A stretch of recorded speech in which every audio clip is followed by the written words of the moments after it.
Damsel movie summary in English. Let's begin. The first king of Aurea leads a futile attack on a dragon residing in his realm. All the king's men are killed, leaving the king at the dragon's mercy. Centuries later, Elodie, the adolescent daughter of Lord Bayford, receives a proposal from Queen Isabel of Aurea to marry her son, Prince Henry.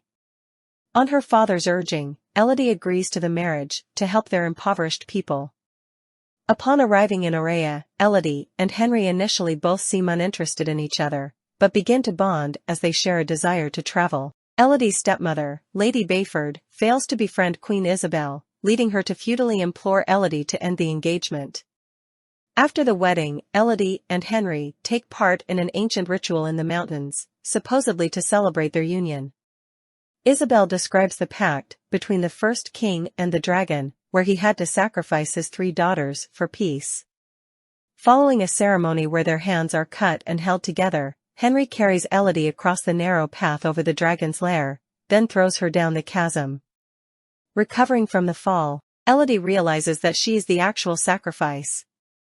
She escapes the dragon after it burns her leg and discovers an illuminated cave filled with glowing slugs, which she collects as a light source. Elodie reaches a chamber with the note "Safe here" she cannot reach, the names of past victims, and a map carved into the wall. In Elodie's sleep, Elodie follows the map to a dead end at a high vertical drop on the mountainside.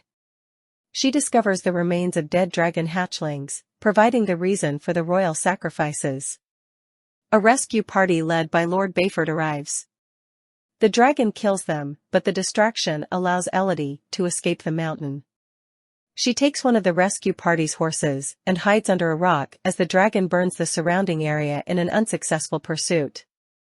Alerted by the conflagration that Elodie's sacrifice has failed, Isabel resorts to kidnapping Elodie's younger sister Floria as a replacement. After Lady Bayford rides out and informs her, Elodie returns to the mountain to rescue Floria, who is left alive as bait.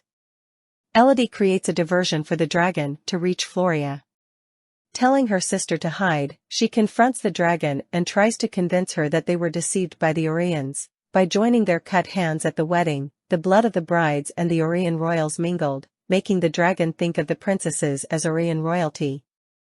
The dragon refuses to believe Elodie, stating that the first king's assault was unprovoked, and then attacks her, but Elodie tricks her into burning herself. With the dragon at her mercy, she heals both of them with the glowing slugs. Elodie then interrupts another wedding at the palace, exposing the Aureans' treachery.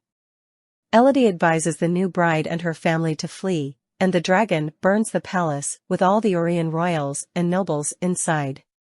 Days later, Elodie, Floria, and Lady Bayford sail home, loaded with supplies and accompanied by the dragon.